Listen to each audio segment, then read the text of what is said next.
Bienvenue dans Full Body Theory. Ici, on parle de science simplement pour améliorer son corps et donc sa vie. Moi, c'est Nicolas Richard, aussi connu sous le nom de Nicory Muscu sur les réseaux avec environ 150 000 abonnés en cumulé sur TikTok et Instagram. Et aujourd'hui, je vais vous donner 5 techniques pour être le plus efficace possible pour prendre du muscle et perdre de la graisse. Donc, faire le minimum d'efforts pour un maximum de résultats. C'est ce que je fais en ce moment et c'est ce qui me correspond énormément. Et je pense que c'est ce qui correspond énormément de personnes qui, ont à peu près mon âge ou même plus vieux que moi. Vous n'avez pas forcément le temps d'aller énormément à la salle et pour autant vous voulez avoir un bon physique parce que c'est quand même assez sympa d'avoir un beau physique et vous voulez vous sentir bien dans votre vie. Donc là, dans cette vidéo, je vais vous donner vraiment les 5 pratiques de base qui vont vous permettre de vous sentir bien dans votre corps tout le temps et surtout, pouvoir prendre du muscle facilement et avoir un physique vraiment esthétique et très beau. Alors, il y a une grosse différence entre l'optimisation et l'efficience.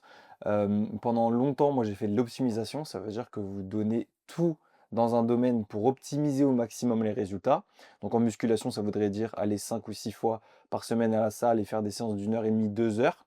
Bon, moi, j'allais 5 fois par semaine, je faisais 1 heure et demie de séance à chaque fois. Donc ça, c'est optimiser au maximum parce que plus on fait de volume, plus on va faire de muscles. Même si à chaque fois qu'on ajoute une nouvelle série, elle fait légèrement moins de muscles que la série d'avant. Dans tous les cas, ça fera plus de muscles sur le long terme. Donc c'est toujours bien de faire beaucoup, beaucoup de séries, sauf qu'en fait, c'est pas tenable quand on a une vie à côté. C'est tenable quand on est au chômage, c'est tenable quand on est étudiant et que c'est assez chill, genre quand vous êtes en licence et que vous pouvez sécher les cours, quand vous êtes à la fac. Par contre, ça ne marche pas quand vous êtes, parent, quand vous êtes entrepreneur, quand vous êtes un salarié qui est très pris, quand vous avez une vie de famille ou quand vous avez des responsabilités. Et c'est là que vient, l'efficience. L'efficience, c'est, pouvoir avoir le maximum de résultats avec le minimum d'efforts à donner. Donc ce serait par exemple une valeur en termes d'énergie et en termes de temps. Vous réduisez le temps que vous passez à faire certaines choses, vous réduisez l'énergie que vous donnez dans ces certaines choses pour avoir le maximum de résultats physiques du coup et même, énergétique, j'ai envie de dire, être, le plus, énergisé possible toute la journée. Donc ça, c'est le but un peu actuellement de, mes nouveaux programmes, enfin mon nouveau programme Muscu sans prise de tête, qui est une communauté que vous pouvez rejoindre, où on parle beaucoup dedans pour, vous apprendre justement à, être efficient, donc passer le moins de temps possible à la salle, faire le moins de choses possible pour avoir le maximum de résultats. Et après j'avais créé Optimisation et Fondation qui sont des programmes optimisés, donc pour faire le maximum, pour avoir le maximum de résultats. Et ça, du coup, comme je vous ai dit, muscu sans prise de tête serait plutôt pour les personnes qui ont des responsabilités, entrepreneurs, papa, salariés très pris et le reste, optimisation et fondation, c'est plutôt pour les étudiants, chômeurs et cetera ou ceux qui ne se rendent pas compte qu'ils ont beaucoup de choses dans leur vie et qu'ils ont besoin d'énergie, qu'ils ne peuvent pas faire 5 séances par semaine et du coup, ces personnes-là, souvent, ils vont arriver là-dedans. Bref, on passe aux 5 habitudes. On va commencer avec la première habitude pour maximiser ses résultats tout en minimisant le nombre de choses qu'on fait. Un truc hyper basique qui va prendre le plus de temps dans cette liste, c'est de marcher 10 000 pas et au maximum dehors. Pourquoi déjà c'est important de marcher? Alors la marche, à chaque fois qu'il y a eu des études dessus, a montré des bénéfices sur tous les risques de mortalité. Ça réduisait de 50% le plus souvent à partir du moment où vous faisiez pardon, entre 8 000 et 10 000 pas. Donc ça réduit énormément tous vos risques de mortalité, donc maladies, enfin non, j'allais faire une liste, mais en fait c'est juste maladies, donc des maladies mortelles. J'allais dire vous faire écraser, mais en fait vous augmentez les risques de vous faire écraser si vous marchez dehors. Bref, c'est pas enfin, faites attention. Mais, ça réduit en tout cas tous les risques de maladie. Vous êtes en largement meilleure santé, ça réduit votre stress. Bref, il y a énormément de bienfaits à la marche et en plus de ça, ça vous fait dépenser des calories sans dépenser d'énergie. Qu'est-ce que ça veut dire alors que les calories, c'est de l'énergie? Ça veut rien dire. En gros, vous allez dépenser 3000 pas du tout 3000, ce serait incroyable, 300 calories pour 10 000 pas en moyenne, hein. Et par contre, vous allez absolument pas, perdre en énergie, en tout cas mentale et même physique, comparé par exemple à si vous aviez fait un sprint pour dépenser 300 calories. Vous auriez dépensé ces 300 calories en moins de temps, mais vous serez plus fatigué, ce qui va amener à moins de NEAT sur le long terme. C'est souvent ce qui se passe avec le cardio à intensité assez élevée, c'est que, vous allez vous la donner pendant votre cardio et ensuite quand vous allez rentrer chez vous, vous allez vous affaler et vous allez plus jamais bouger. Alors que si vous marchez, bah, en fait, vous allez, après le reste du temps, vous allez rentrer chez vous, vous allez, faire les tâches ménagères, vous lever pour aller chercher la télécommande, aller aux toilettes plus rapidement et cetera. Bref, plein de petits trucs qui augmentent votre NEAT, donc qui est une dépense hyper importante, qui est la plus grosse dépense le plus souvent après le métabolisme de base, qu'on peut augmenter, pour dépenser le maximum de calories et donc c'est important de toujours avoir du NEAT et du coup marcher permet de toujours avoir du NEAT. Marcher d'ailleurs qui est du NEAT si, vous sortez pas exprès pour aller marcher, mais si vous marchez par exemple d'une pièce à l'autre pour aller faire quelque chose. Le NEAT en gros, c'est de l'exercice que vous faites sans faire exprès et donc ça permet du coup de dépenser des calories sans, perdre en énergie et pourquoi dehors? Parce que, il y a quelque chose qui s'appelle des Zgber. Alors c'est archi drôle à dire, mais c'est hyper important pour votre corps. L'idée, c'est que votre corps a une horloge interne qui est aux alentours de 24 heures et cette horloge, elle définit quand est-ce que vos hormones sont relâchées, OK? Et quand est-ce que votre corps va être plus chaud, plus froid, moins fort, plus intelligent, moins intelligent et cetera. Exemple tout simple, votre corps, si jamais il est bien, dans les clous et que l'horloge est bonne dans votre corps, à partir du moment où vous allez normalement vous coucher, eh bien, votre corps va se refroidir et il va lancer de la mélatonine. Enfin, d'abord, il va lancer de la mélatonine, ensuite ça va vous refroidir. Ce qui va faire que vous allez vous endormir très rapidement parce que votre corps sait qu'à ce moment-là, il faut dormir parce qu'il est telle heure. Et ensuite, le lendemain matin, il va vous réveiller parce qu'il sait: «Ah OK, il est 8 heures, on le réveille», boum, il vous met un pic de cortisol, vous vous réveillez, vous faites votre journée et ensuite vous recommencez le lendemain. Et ce qui va se passer, c'est que si vous avez une horloge interne qui est hyper bien réglée, vous allez être en super bonne santé et vous allez archi facilement dormir. Bien dormir, être en bonne santé, hein. Toujours c'est le pilier numéro un pour la bonne santé. Et donc, les Z-Geber, c'est ce qui permet à votre corps de savoir quelle heure il est. En gros, je résume, hein, c'est il va pouvoir se deviner, à quel moment de la journée on est. Comment, ça fonctionne? Le plus gros Z-Geber que vous pouvez faire, c'est, d'aller voir la lumière du jour. Dans la rétine, on a quelque chose qui permet de savoir, hem, enfin d'estimer la couleur du soleil pour savoir quelle heure il est à peu près. Donc c'est plutôt le matin et le soir, hein, que votre corps va comprendre. Donc si le matin vous allez marcher, il va voir la lumière du jour et va se dire: «Ouah, ça c'est la lumière, du soleil qui se lève, archi bien, on doit être le matin» et du coup, il va se recalibrer. Très bien.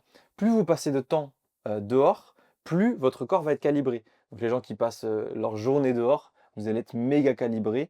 Ensuite, il suffit juste de se coucher tout le temps à la même heure et là, vous allez être archi calibré, vous allez être en meilleure santé possible. Si en plus de ça, vous faites 10 000 pas et plein de choses que je vais dire après. Et donc, c'est intéressant de, marcher dehors justement pour, optimiser ce rythme circadien, ça s'appelle l'horloge. Ce rythme circadien et donc le matin surtout et le soir avant d'aller se coucher, enfin avant que le soleil se couche pardon, il va falloir aller dehors. Ce qui va vous permettre, justement d'avoir, un rythme circadien parfaitement calé. Et il y a d'autres bienfaits à tout ça, en plus du fait que, bah, vous vous dépensez, donc vous avez plus envie de dormir, vous marchez, vous dépensez des calories, vous marchez donc, vous réduisez de base votre stress et en plus de ça, vous réduisez toute cause de mortalité. Il y a d'autres bienfaits si vous mélangez ça avec d'autres choses. Par exemple, vous pouvez marcher dans la forêt, ça s'appelle du forest bathing, ça va aussi réduire votre stress. Vous pouvez marcher pieds nus, ça s'appelle du grounding, ça vous permet aussi de réduire votre stress. Personnellement, je ne le fais pas, mais vous pouvez le faire. Alors, il vaut mieux marcher sur la terre que du béton. Je ne suis pas sûr que le béton, ça fonctionne. Et ensuite, autre chose, il y a plusieurs types de marches. Donc ça, c'est le dernier point que je vais aborder pour la marche. Alors, c'est Lucas Hoff qu'on avait parlé, je trouvais ça hyper intéressant. Si vous voulez voir son compte, c'est Lucas, espace HOF. Très intéressant. En fait, il parlait de plusieurs types de marches. Il y a d'abord la marche la plus intéressante pour moi, c'est la marche méditative. Ça veut dire que quand vous marchez, vous n'écoutez, pas de musique, vous n'écoutez pas de podcast, vous ne parlez à personne, juste vous êtes. Alors être, qu'est-ce que c'est? C'est, regarder autour de vous, ne rien analyser, essayer d'avoir le moins de pensées possible, juste regarder les oiseaux, écouter le vent, écouter les branches tomber, regarder les couleurs, écouter sa respiration, sentir les odeurs, bref, tout ce qui a un rapport avec vos sens et qui vous permet de ne pas penser du tout. Et cette marche va vous permettre d'énormément déstresser et optimiser aussi votre sommeil parce que vous allez avoir beaucoup moins d'anxiété. Ensuite, autre chose, une autre marche, ce serait la marche informative. Donc ce serait une marche où vous écoutez un podcast, un livre audio, avec vos écouteurs et ça, bah, tout bénef, vous apprenez quelque chose tout en marchant. Et la dernière marche, ce serait la marche en musique où là, vous pouvez, écouter de la musique et utiliser vos pensées parce que souvent, même quand vous écoutez de la musique, vous allez écouter vos pensées. Et du coup, ce serait une démarche aussi, la marche structurée, pour, vos pensées. Donc ce serait de marcher et d'avoir des idées, de noter les choses dans un carnet, de pouvoir, vous dire: «Ah OK, j'ai fait ça parce que nin et en fait, enlever votre anxiété. Utiliser votre anxiété de la meilleure des manières pour pouvoir l'enlever au fur et à mesure, parce que vous avez le temps de penser. Donc faites-le et ensuite digérez les informations pour ne plus avoir à y penser. Donc ça, ce serait les différents types de marches. Vous avez aussi la marche où vous appelez quelqu'un. Ça, c'est archi bien. Du coup, ça vous permet de prendre du temps avec vos proches tout en vous dépensant, ce qui est hyper bénéf. Donc ça, c'est efficient parce que ça va vous apporter énormément de bénéfices et surtout, vous pouvez faire d'autres choses à côté. Comme je vous ai dit, vous pouvez méditer en même temps, vous pouvez appeler des gens en même temps et vous pouvez avoir des informations en plus en même temps. Donc tout bénéf, la marche, 10 000 pas. Mais alors minimum 8 000 pas, moi je conseille toujours 10 000 pas parce que c'est archi bénéf, vraiment, ça va vous faire un changement énorme, surtout si vous marchez le matin et avant de vous coucher. Et après, vous pouvez aussi acheter un tapis de marche pour marcher pendant que vous jouez par exemple, ou pendant que vous regardez quelque chose, ou pendant que vous travaillez sur votre PC si vous êtes en télétravail. Tout ça, ça permet d'augmenter le nombre de pas. Plus vous faites de pas, plus vous êtes en bonne santé, plus vous allez plus facilement atteindre vos objectifs physiques aussi, puisque vous pourrez plus manger parce que vous dépensez plus de calories. Ensuite, deuxième habitude hyper efficiente, ce serait de manger beaucoup de protéines. Il y a archi beaucoup de raisons à ça. La première, vous la connaissez, c'est de pouvoir prendre du muscle. Plus vous mangez de protéines, plus vous prenez de muscle jusqu'à un certain seuil qui semble être autour des 2,35 grammes par kilo de poids de corps. 2,35 grammes par kilo de poids de corps, c'est archi galère à faire. Ok, donc ça veut dire 2,35 fois votre poids. Si vous faites 70 kilos, je crois que ça fait environ 180 grammes de protéines. C'est une galère à atteindre, c'est vraiment prise de tête. Donc moi, ce que je recommande, c'est 2 grammes par kilo de poids de corps. Si vous faites 70 kilos, ça fait 140 grammes de protéines par jour, ce qui est largement atteignable, surtout si vous prenez un big shaker de whey, genre 60 grammes de whey, ça vous fait 50 grammes de protéines d'un coup. Et ensuite, vous faites des repas protéinés et ça vous fait facilement 140. Si vous êtes légèrement en dessous, c'est OK. Il semblerait que 1,6 grammes par kilo de poids de corps total soit moins intéressant que 2 grammes. Et pour ceux qui me disent: «Oui, mais en fait, c'est par rapport, aux muscles et pas par rapport à la graisse, du coup, il faut prendre 2 grammes par, poids de corps sans la graisse». Alors oui, mais cette logique est complètement débile parce que les études ont été réalisées sur des participants qui avaient une corpulence assez classique et qui ont testé 2 grammes par kilo de poids de corps total. Donc, si on veut faire la logique de bah, c'est que des protéines pour les muscles, il faut augmenter ce chiffre, vu que ce chiffre il vient directement de 2 grammes de protéines par kilo de poids de corps total. Donc, dans les études, il semblerait du coup que si les personnes ont près 15% de body fat, ce serait genre 2,4 grammes de protéines par kilo de masse sèche. Donc, en fait, c'est débile de dire 2 grammes par kilo de muscles. J'ai jamais compris les gens en fait, si, je sais très bien ce qui se passe. Les gens qui préconisent ça, 2 grammes par kilo de masse sèche, c'est les gens qui n'ont pas lu les études, qui ne savent pas de quoi ils parlent et qui disent: «Mais 2 grammes, par kilo de poids de corps total, c'est bête, faut faire 2 grammes pour les muscles, donc on va dire 2 grammes». Sauf que, enfin, c'est c'est n'importe quoi. Ils font pas le calcul. Les maths n'existent pas. Bref, en tout cas, c'est 2 grammes par kilo de poids de corps total, sauf si vous êtes très gras. Si vous êtes très gras, bien sûr, visez plutôt 2,2 grammes par kilo, de poids que vous visez, OK? Donc ça permet de prendre du muscle. Plus vous avez de muscle, plus vous dépensez de l'énergie, plus, c'est plus facile de perdre de la graisse et en plus de ça, plus vous avez un beau physique. Logique, parce que vous avez des muscles. Je vérifie juste si mon micro il est bien, ouais. Et d'autres choses qui sont importantes avec les protéines, c'est le TEF. Le TEF, c'est, la thermogénèse des aliments. Alors là, des nutriments. En gros, à chaque fois que vous allez manger des protéines, des glucides ou des lipides, vous allez consacrer certaines calories à digérer ces macronutriments. Pour les lipides, c'est que dalle, c'est entre 0 et 3%. Pour les glucides, je crois que c'est entre 5 et 10. Et pour les protéines, par contre, c'est entre 20 et 30% de calories que vous mangez. Qu'est-ce que ça veut dire? Si vous mangez 100 grammes, non, pas du tout. Si vous mangez 100 calories de protéines, vous allez dépenser entre 20 et 30 de ces 100 calories pour digérer ces protéines. Ce qui fait que vous allez dépenser entre 20 et 30 calories, ce qui fait en moyenne que pour quand vous allez manger 100 calories de prot, vous allez en vrai assimiler, donc votre corps va prendre seulement 70 calories. Ce qui est hyper intéressant, c'est pour ça que c'est bien d'augmenter énormément le nombre de protéines que vous mangez pour justement optimiser la dépense calorique. La raison, elle est simple pour ça, c'est qu'en fait, les protéines, c'est une chaîne d'acides aminés. Votre corps, déjà, il doit digérer tout ça, donc ce qui lui demande de l'énergie, parce que du coup, il doit faire bouillir votre estomac.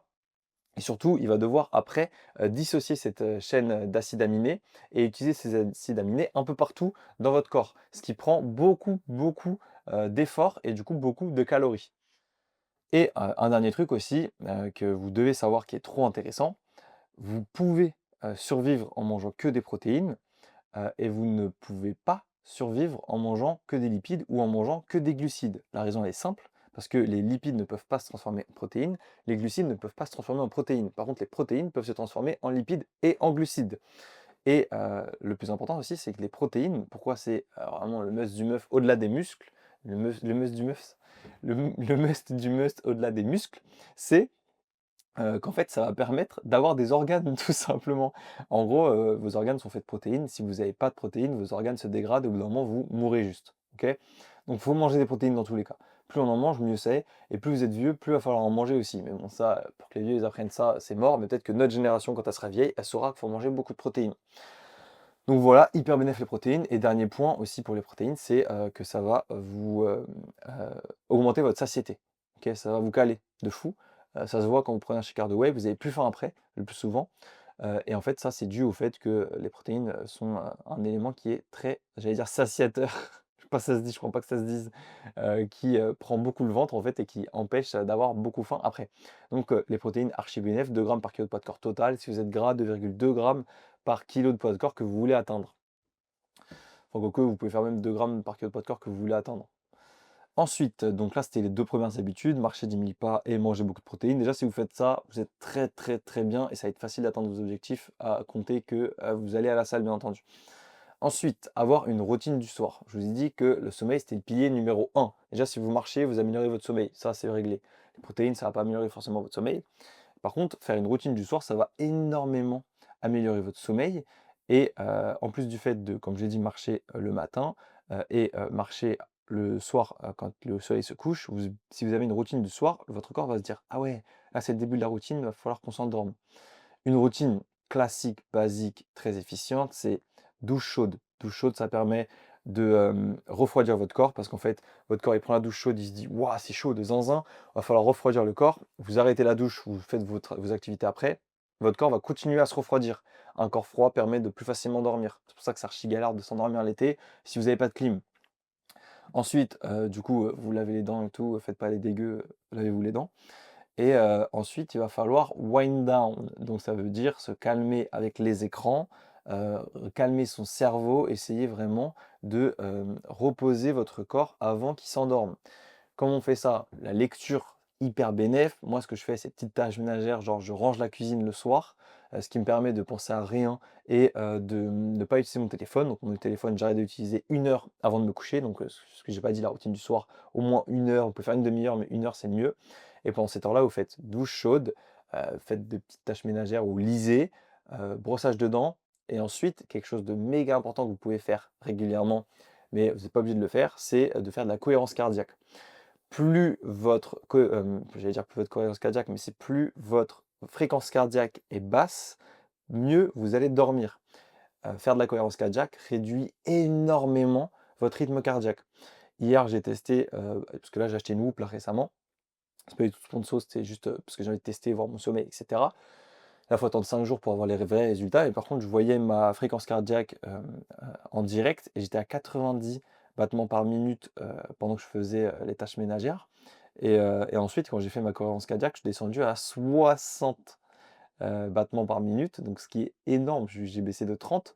L'objectif pour moi serait d'être autour des 50 avant de m'endormir, ce serait vraiment hyper bien et en fait, ça vous permet de beaucoup mieux dormir. Donc la routine du soir, comme je vous ai dit, vraiment basique. Ah oui, j'ai oublié de dire un truc, lumière tamisée absolument, parce que sinon vous allez complètement casser votre mélatonine. Là, j'ai une énorme lumière dans ma tronche. Si je filmais le soir, ce serait vraiment très très mauvais pour mon corps, justement parce que c'est un Z-Geber les lumières. Enfin, c'est le Z-Geber le plus important, comme je vous ai dit, par rapport au soleil. Et en fait, si vous avez des lumières qui sont un peu surélevées et qui sont très fortes avant d'aller vous coucher, bah, votre corps il va se dire mais qu'est-ce qui se passe? C'est encore le jour, qu'est-ce qu'on fout? Donc le mieux, c'est d'avoir des lumières tamisées assez basses, du coup basses, vraiment en mode, plus bas que votre tête pour pas que votre cerveau pense que c'est le soleil et aussi très tamisé, donc plutôt jaune, dans les tons jaunes, pas vers le bleu, mais vers le jaune, parce que les lumières bleues, c'est mauvais pour le soir, les lumières jaunes, c'est bon pour le soir. Jaune, rouge, hein. Et ensuite d'autres techniques, si vous voulez utiliser votre téléphone quand même le soir, vous pouvez le mettre en rouge total. Sur iPhone, vous pouvez faire ça, donc ça peut être intéressant, mais le mieux, c'est pas utiliser son téléphone. Donc je résume la routine du soir basique: douche chaude, petites tâches ménagères, chill, lecture, pas de téléphone et cohérence cardiaque si vous pouvez. C'est tout, c'est simple et ça vous permet de dormir parfaitement. Et le dernier truc méga, méga important pour la routine, c'est toujours à la même heure avec plus ou moins 30 minutes de différence. Choisissez une heure à laquelle vous aimez vous coucher et qui vous permet d'avoir 9 heures dans votre lit. Donc si vous vous couchez à 23 heures, il faut que vous vous réveillez à 8 heures. Si vous comptez vous réveiller à 7 heures, il va falloir se coucher à 22 heures. Ça vous permet d'optimiser au maximum votre sommeil. Un sommeil maximisé égale maximisation de prise de muscle et surtout maximisation de votre santé globale et de votre énergie. Donc c'est tellement important le sommeil, vous vous en rendez pas compte, c'est que au moment où vous commencez à hyper bien dormir que vous vous rendez compte que vous êtes un super, j'allais dire un super héros, mais vous êtes un super humain en dormant archi bien par rapport à toutes les autres personnes qui dorment archi mal et qui ont besoin de 14 cafés pour se réveiller. Voilà pour la troisième habitude. Maintenant, la quatrième habitude, très basique, notez vos séances. Ça va être trop important de savoir ce que vous faites de vos séances pour pouvoir voir si vous prenez du muscle ou non. Comment savoir si on prend du muscle? Vous pouvez voir, mais c'est archi long à voir, donc c'est chiant. Vous pouvez vous peser, mais là vous ne savez pas vraiment si c'est de la graisse ou du muscle que vous prenez. Vous pouvez prendre vos mensurations à condition que votre masse grasse ne change pas. Ou vous pouvez faire un truc encore plus intéressant et beaucoup mieux, c'est de noter vos séances. Si vous avez noté une séance, par exemple, vous faites une séance full body la première semaine, vous faites une séance full body lundi, on va dire. La semaine d'après, lundi d'après, si vous avez noté votre séance, vous pouvez aller revoir votre séance et faire: «Ah OK, j'ai fait 10 reps à 60 kg 3 fois avec au développé couché. Aujourd'hui, je vais tester à la première série de faire 11 reps». Vous arrivez à la phase 11 reps, ou ensuite vous faites 10-10. La semaine d'après, vous faites 12, 11, 10. La semaine d'après, vous augmentez le poids, et cetera. Bah là, ça veut dire que vous prenez du muscle, que votre récupération et entraînement sont parfaits, parce que vous arrivez à tout le temps augmenter soit le poids, soit le nombre de reps chaque semaine. Et comment vous pouvez faire ça si vous notez pas vos séances? Donc il va falloir les noter. Comment les noter? Il y a 3 techniques, soit un carnet classique avec votre stylo, mais ça c'est une galère, soit une application qui s'appelle Heavy qui est hyper bien, H-E-V-Y, qui vous permet de noter, enfin d'écrire vos séances et ensuite ça vous rappelle ce que vous avez fait avant, ça vous met l'historique, etc. Moi je trouve que c'est la meilleure solution. Ensuite, vous pouvez prendre vos notes iPhone, ensuite vous mettez la date de la séance, ensuite vous écrivez ce que vous avez fait. Beaucoup plus long, Evi, c'est vraiment la base, je vous recommande de faire. Toujours pas de sponsor, hein. J'aimerais bien être sponsor par Evi et par Whoop, mais d'abord j'attends de voir si Whoop c'est vraiment bénéf et Evi c'est archi bien, donc j'aimerais bien qu'il me sponsor. J'en parlais souvent comme ça, on va voir s'il me sponsor. Pour l'instant, il ne me le sponsor pas, mais j'en parle parce que c'est ce que j'utilise, c'est archi bien. Et autre chose de très important dans le fait de noter ses séances, donc là, en fait, si vous prenez de la force et que vous prenez du muscle, hein, forcément, au tout début, vous allez prendre beaucoup de force par rapport au muscle que vous prenez, parce que vos nerfs vont s'habituer à ce que vous faites. Mais ensuite, au fur et à mesure, ça va être vraiment des muscles qui vont vous permettre de soulever le poids, en plus de certains nerfs qui vont s'associer un peu mieux et qui vont aller beaucoup plus vite. Mais en tout cas, ça veut dire que vous vous régénérez assez, donc que c'est sur la bonne voie. Et une autre chose très importante, c'est de faire le nombre de séances et le temps de séance adapté à vous. Si très régulièrement vous sautez une séance, c'est que votre programme est mal fait. Le but, c'est de faire un programme tout le temps pareil. Donc si vous mettez 4 séances par semaine, vous n'arrivez pas à faire 4 séances par semaine et que vous vous retrouvez toujours à sauter la séance jambes par exemple, il faut changer votre programme. Il faut faire que 3 séances et vous faites des full body. Parce que je suis dans votre cas, hein. Moi je fais exactement ça. Si j'ai une séance jambes, je ne la fais juste pas. Enfin, je l'avais des fois je l'esquive et des fois je la fais, mais le plus souvent, je la fais pas. Donc, comment je fais, pour quand même faire mes jambes et avoir des grosses jambes? Je fais des full body. Du coup, il y a des jambes, genre il y a un exercice jambes dans chacune de mes séances. Et donc, bah, vu que je dois pas aller à la salle pour les jambes, mais je vais à la salle pour, faire, mon haut du corps, j'y vais et je vois qu'il y a un exercice jambes dans ma séance, je fais: «Bon allez, je le fais» et je le fais et basta. Bon bah, voilà, trouvez les techniques qui vous conviennent le mieux pour optimiser votre prise de muscle en, ne ratant jamais une séance et pour ne jamais rater une séance, il faut faire des séances qui vous plaisent et que vous pouvez faire. Une fois que vous ne sautez jamais de séance, que vous notez vos séances et que vous arrivez à prendre en force à chaque fois, c'est que vous êtes sur la bonne voie, vous prenez du muscle, vous vous reposez assez et vous êtes hyper énergisé parce que pour réussir à tout le temps augmenter le poids ou le nombre de reps, c'est que vous vous reposez largement assez.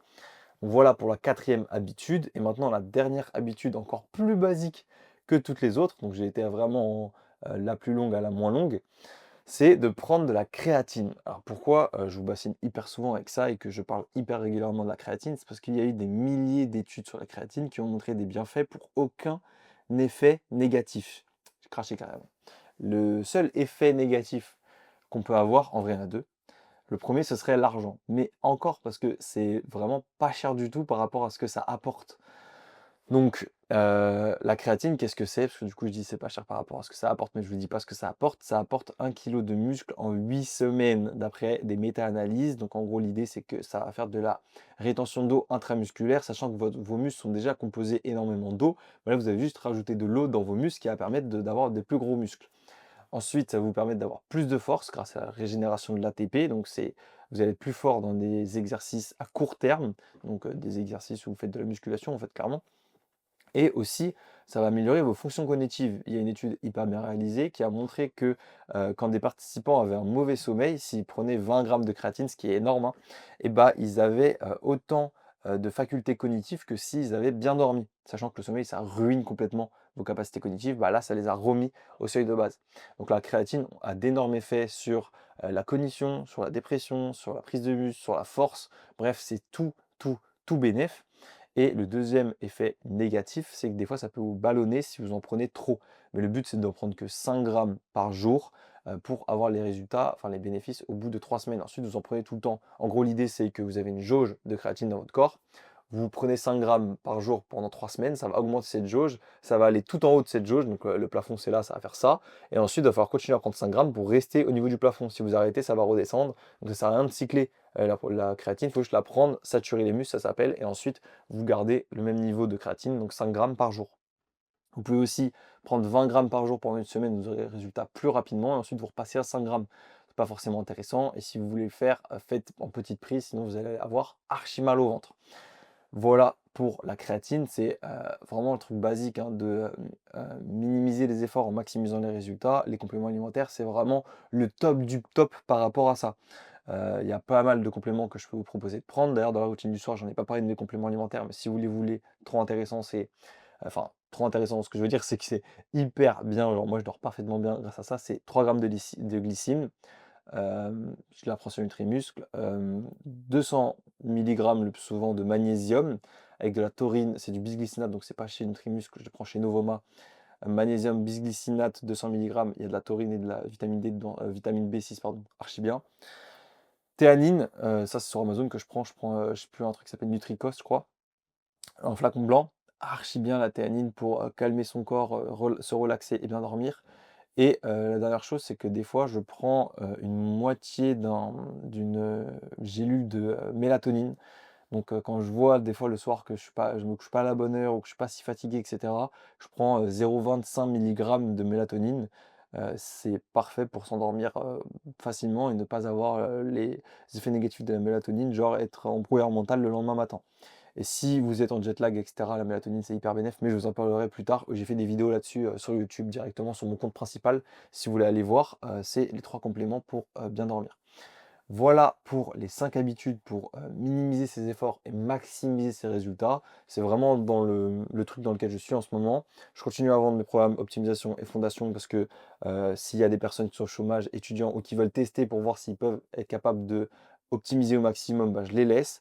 Si une fois qu'ils ont fait ça, qu'ils se rendent compte que c'est pas possible pour eux, ils veulent passer à muscu prise de tête, bah, c'est ouvert. Je vais faire une promo, etc. pour les personnes qui ont pris optimisation et qui veulent repasser ensuite à muscu prise de tête.